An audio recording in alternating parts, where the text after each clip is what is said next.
চেয়ারকে আঁকড়ে ধরার জন্য 16 কোটি মানুষের বুকে গুলি চালাতেও দ্বিধাবোধ করতো না। যখন যেখানে যে তার পথের কাঁটা হয়ে দাঁড়িয়েছে, নিজ হাতে জবাই করে তাকে শেষ করে দিয়েছে।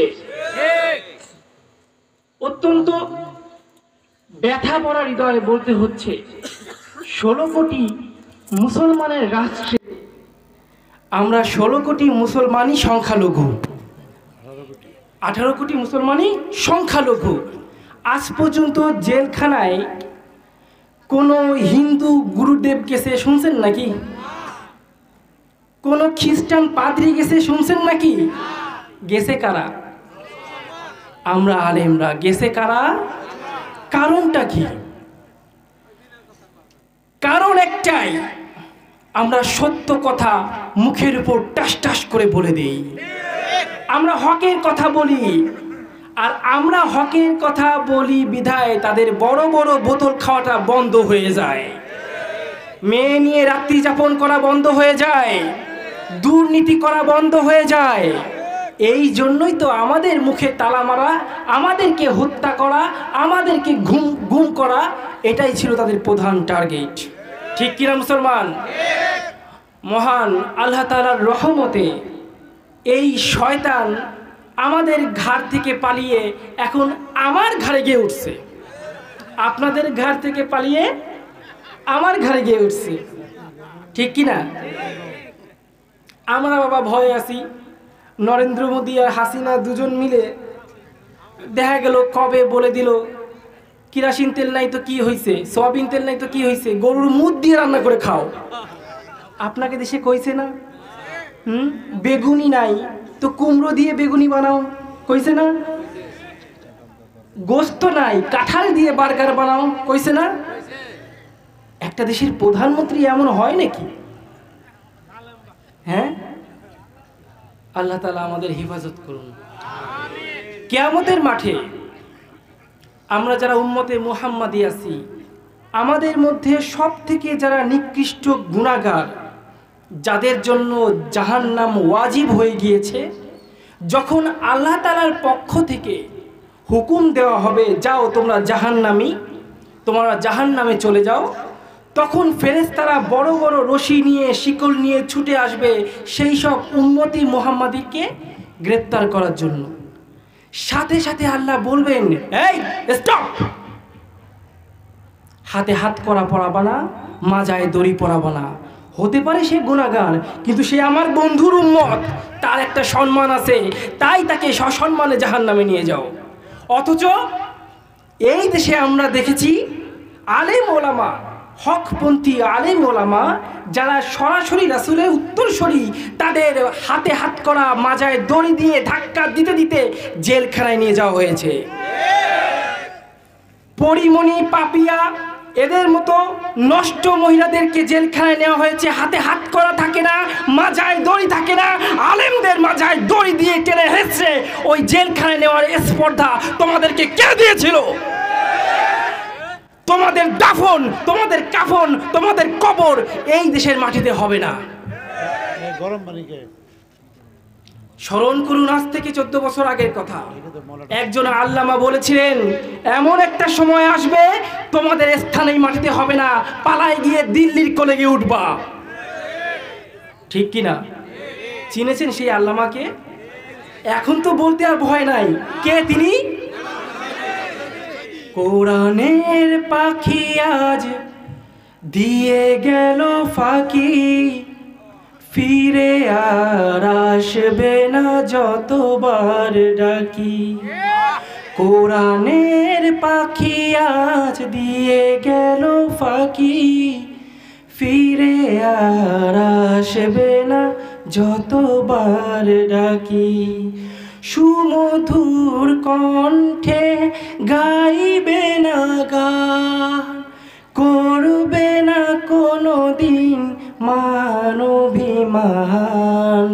কোরআনের পাখি আজ দিয়ে গেল ফাঁকি, ফিরে আর আসবে না যতবার ডাকি। ঠিক কিনা? আল্লামা আর ফিরে আসবে না। আর কখনো তার দারাজ কণ্ঠের ওয়াজ শুনবো না। হে মুসলমান, তোমরা বিগত সরকারের দেওয়া সমস্ত আঘাত হয়তো একদিন ভুলে যাবা, কিন্তু যতবার সাইদির কণ্ঠ শুনবা কলিজার মুখ দুমড়ে মুছড়ে উঠবে। তোমাদের চোখের সামনে তিল তিল করে তাকে হত্যা করা হয়েছে। 12টা বছর তাকে কারা নির্যাতন করে হত্যা করা হয়েছে। এর বিচার এই মাটিতে হবেই হবে। আমাদের পিতাকে তাকে বাদ দিয়ে জুতার পিতার সমতুল্য যিনি না, তাকে জাতির পিতা করা হয়েছিল। দেখেন সরকার পালানোর সাথে সাথেই তার সাথে কত বড় অপমান হয়েছে। তার মূর্তির মাথার উপর প্রস্তাব করা হয়েছে, মানে তার মাথার উপর প্রস্তাব করা হয়েছে। এটা আল্লাহ তাআলার পক্ষ থেকে অভিশাপ, লানত। তোমরা আলেমদের গলায় ধাক্কা দাও নাই। রাসূলের উত্তরসূরি যারা, তারা রাসূলেরই নামান্তর, রাসূলেরই আয়না, ঠিক কিনা?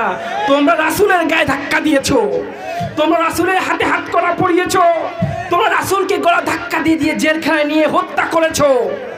তোমাদের স্থান এই মাটিতে হবে। আসছে সেদিন, কোরআন সরাসরি ময়দানে নেমে এসেছে। এবার ভোট দেওয়ার পালা। এবার কি মুসলমান, কোরআন সরাসরি ময়দানে নেমেছে। এইবার কোরআনকে বিজয় করতে হবে, কোরআনকে বিজয় করতে হবে। আমরা দেখেছি বাবার শাসন, দেখেছি স্বামীর শাসন, দেখেছি ভাবির শাসন, মেয়ের শাসনও দেখলাম। এবার দেখতে চাই কোরআনের শাসন। এবার কার শাসন দেখব? কোরআনকে ক্ষমতায় আনবো তো মুসলমান। যদি কোরআনকে ক্ষমতায় না আনো, তবে কিয়ামতের মাঠে এই কোরআন তোমাদের প্রত্যেকের বিরুদ্ধে মামলা দায়ের করবে আল্লাহর দরবারে। আল্লাহর দরবারে চিৎকার করে বলবে, শত শত বছর ধরে ক্ষমতার চেয়ার পালাবদল হয়েছে, আমাকে মুসলমানরাই ভোট দেয় নাই, সুতরাং সেই মুসলমান জান্নাতে যাবে সেটা হতে পারে।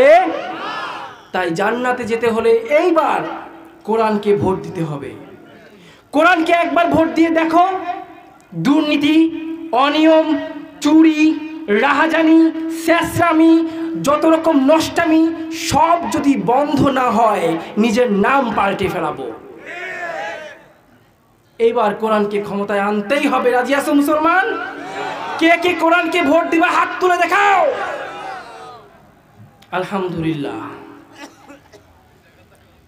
সামান্য কিছু কথা বলবো, তারপর আজকের মতো বিদায় নেব। আপনাদের টাঙ্গাইলে আবার আসছি আমি। এই ডিসেম্বর, ফেব্রুয়ারি, জানুয়ারি বেশ কয়েকবার আসা পড়বে। এখানে সখীপুর নামে কি একটা জায়গা আছে, ওইখানেও আছে। তো সুযোগ হলে যাবেন, কেমন?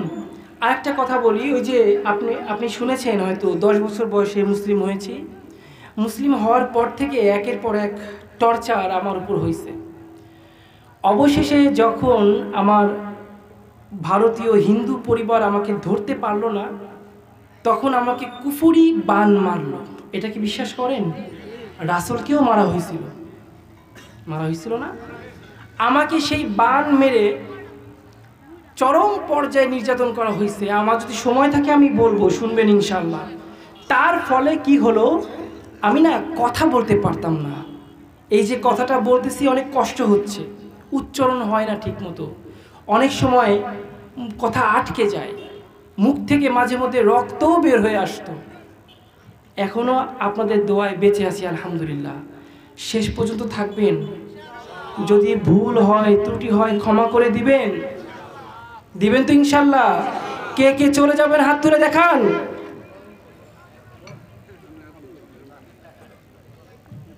মাশাআল্লাহ, কেউ তো হাত তুলে নাই। এই পানি কে দিছে? হ্যাঁ, মেলা গরম। এটা স্টেজে কে আছে? একজন থাকে স্টেজে, পানি মিশিয়ে দেন। তাহলে শুরু করছি। হ্যাঁ,